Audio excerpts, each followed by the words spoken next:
Should you consolidate and upgrade your watch collection?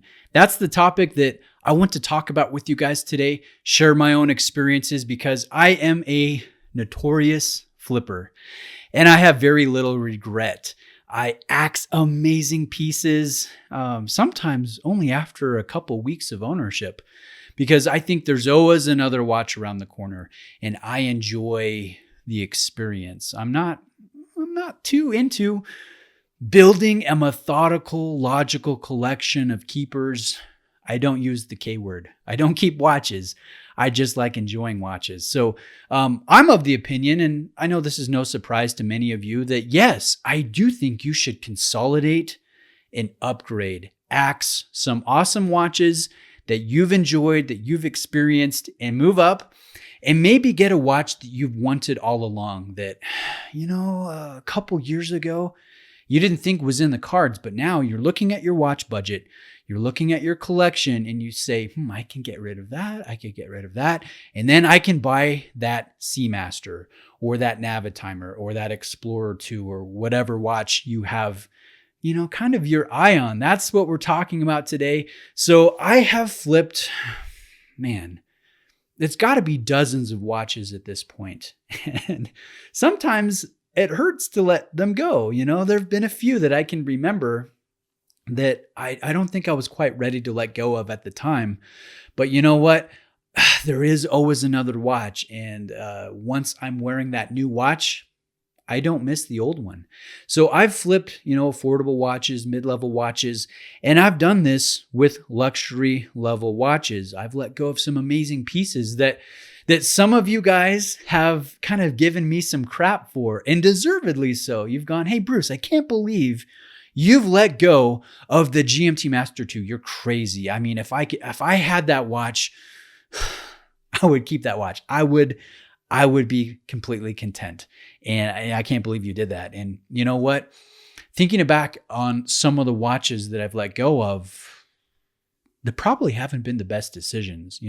Letting go of a stainless steel Rolex sports model, never a good decision, or logically speaking. But you know what? Here's the watch that I got when I did my last consolidation and upgrade. This is the Vacheron Constantin Overseas 4500V. This is the blue version, and it's a Grail watch. It is the nicest watch that I've ever owned, that I've ever purchased, and I have no regrets. Every time I put this on, I'm not thinking about the GMT Master 2. I'm not thinking about the Seamaster, the chrome dial variation. I'm thinking about this lovely watch on my wrist, and I have no regrets. So guys, it's no secret, I am in support of consolidating and upgrading, but here's the thing, and I really believe this. There is no correct way to go about enjoying this hobby, trying watches, collecting watches, flipping watches. I don't think there is a blueprint, a one-size-fits-all that will work for everybody. Everybody has a different journey to take in this hobby. And I recognize that. I've tried so many watches, and so I think it's easier for me to let go of some amazing pieces. Whereas if I was new into the hobby, I had just bought my first, Longines, whatever, Big Eye Avigation chrono. I'm just using a random example, or a Zin 104. I think the first time it would be hard for me to let go of that watch for another piece. So I'm just coming at this from a different snapshot in time. But let me read an email. I've got it here in front of me that kind of spurred this thought, this idea for this video. This came from Leland, who says, "Hey Bruce, I've been collecting watches for about 2.5 years and have been watching you and your journey the entire time. It's been an interesting couple years. My first watch was a Citizen. Then once you pull the Band-Aid off, it seems that there is no limit to what you can spend. The Citizen was $300 and my last was north of $3,000. And I get this. When I think back to when I was new into watches, spending $300 on a watch, that was quite a bit. That was significant. And the longer you're in the hobby, the more you're looking at luxury pieces, the more you get desensitized to price. And then you start thinking, yeah, $3,000, this is a great deal for this watch. Whereas, years ago, if you were even thinking about spending thousands of dollars on a silly luxury item like a watch, you'd probably say, hey, go get your head examined. So let's continue with this. I relate to you, Leland, here. That's what I'm trying to say. Leland says, I am 28 years old and an RN. So for now, much more than that would be a little irresponsible, financially speaking. I have consolidated my collection to 5+1. And to tell you the truth, I feel content. I don't feel the need to have 10, 20, or even 300 watches. This seems to align with how you feel about your 3-watch collection. And yes, Leland, it does. I love being minimal. I love having a small, powerful collection that I enjoy. They're iconic pieces. They're all a little bit different. They make great use of color, and it seems like you feel similarly. And I do have to commend you on being responsible. You're young. You have a good job, comparative to the average annual salary in the United States. You're in a profession where there's always going to be a demand for a good nurse. So I like the fact that you are responsible and you're saying, you know what, spending over $3,000 at this point wouldn't be the best idea. So I commend you for that real world logic, I guess is what I'm trying to say here. So going back to the email here, I have about $10,000 invested in my collection. If someone came to me and offered to trade them all for one Rolex Submariner, would I do it? Would I still have a collection? Would it represent my journey? I'd like a new OP, but it's a bit of a turnoff that I can't walk into a Rolex authorized dealer with the cash and buy an entry-level watch. Anyway, have a look at my collection and tell me what you think and where you think I should go from here, if you have the time, of course. P.S. My wrist is just under 7.5 inches. Aside from the khaki, all have at least 100 meters water resistance, lume, applied indices, and bracelets where possible. So guys, these are a few pictures of Leland's watch collection. You guys can see there is some variety here. We have the Breitling Avenger GMT. We have the Tudor Black Bay Blue with the ETA movement. Seiko. We have a couple Hamiltons. And we have the Aqua Terra 38.5 millimeter Skyfall edition. And Leland, I'll tell you, I've owned a Marine Master 200, the Khaki Field, a Black Bay ETA. I've owned a Tudor GMT Avenger, a Breitling Avenger GMT. It wasn't this generation that you have. And I've reviewed the Aquaterra and I've reviewed the Hamilton Intramatic Chrono. So I have some experience with every one of the watches in your collection. And you know what? I enjoy all the watches that you have. And I think you have a fun collection. But going back to what I said in the beginning, I'm ruthless. And yeah, I probably would axe all of those watches for a Rolex Submariner or an Oyster Perpetual 41. I would do that because I've had the experience and you've had, time with these watches and it sounds like you really enjoy them. You're really content right now. So this is where I struggle, Leland. I can't tell you what to look at next. I can't tell you what to do with your watch collection. I can't tell you what to buy because I really believe this. I think collecting watches, trying watches, buying, selling, flipping, it's all very emotional. It's not a logical thing. So I don't know what you connect with, Leland. I don't know what interests you. I can see you like sport pieces. I can see that you're a responsible young man, young adult, but I can't tell you what to do with your collection. It's a very personal thing. But that being said, thank you for emailing, and I can tell you what I would do. If it was me, I can talk about my own experiences, and you can decide, hey, do I identify with Bruce's journey, or did I think he made some mistakes and I don't want to do what he did? So that being said, yeah, I would axe those watches for a sub.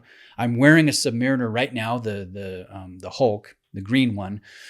Whew, I love this watch. And I love it independent of the hype. In fact, I like this back when it was kind of the pariah, nobody really thought it was that awesome. It was just out there. It was too bold, too green. I've always loved this watch. So, I think it would be a great move to get a Submariner. And I wouldn't write off getting an Oyster Perpetual just for the fact that, if you walked into an authorized dealer and you said, hey, I've got $6,000, give me that blue OP. There's probably not a blue OP in the display case. And your first time going into an authorized dealer, you're probably not walking out with a watch, which is a huge turnoff to a lot of us in this hobby. And I think that's one of the reasons why other brands are experiencing really good sales right now. People have some discretionary income for luxury items, and they want to buy, we want to buy an awesome watch to enjoy.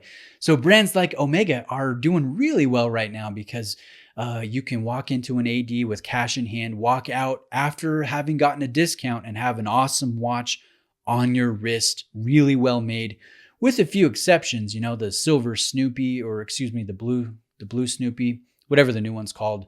Obviously that one's really hard to get. Some of the limited edition watches, you can't just walk in and walk out with one. But for the most part, you can go into an AD, get a Grand Seiko, get an Omega, get a Breitling, get a Zenith, and really enjoy a watch. Whereas with Rolex, with the most desirable, arguably most desirable watch brand, status symbol brand out there, it's a different game. The luxury scene when it comes to highly desirable and sought after brands and models, it's just a different scene. But what I'm trying to say, sorry, I'm rambling a little bit. I get emails regularly from viewers that go, hey, you know what? I went down to my AD. I met them. I talked watches. I told them what I was looking for. And you know what? 3 weeks later, I have my Explorer. I got my GMT Master 2. I got this watch or that watch. And they're first-time buyers. And they're desirable stainless steel sports models.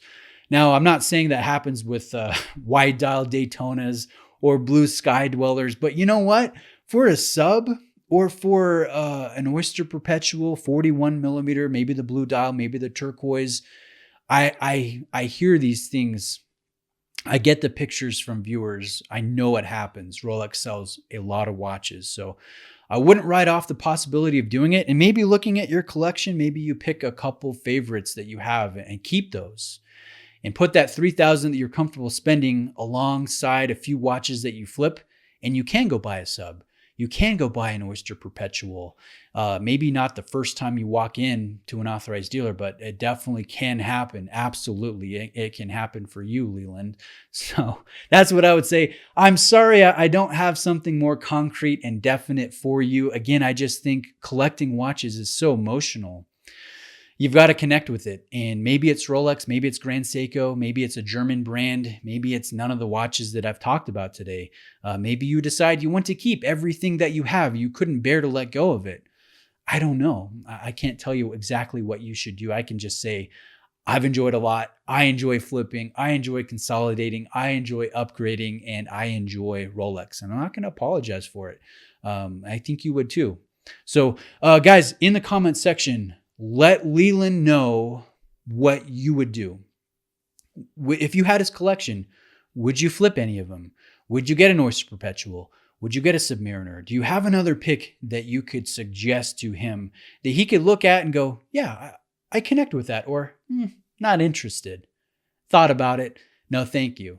Let Leland know what you would do. And do you identify with that idea of consolidating and upgrading, or is that not a responsible thing to do? That's not what you enjoy as you collect and experience a different journey in this hobby. Again, there is no one way to collect, I think. So guys, thanks for watching today. It is New Year's Eve. This is the last day of 2020. I hope 2021 is fantastic for you.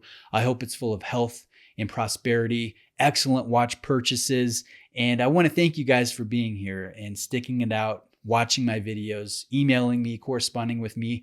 I've had a great year. I've had challenges. I think we all have, but thanks for being here. So happy New Year, and see you guys next time.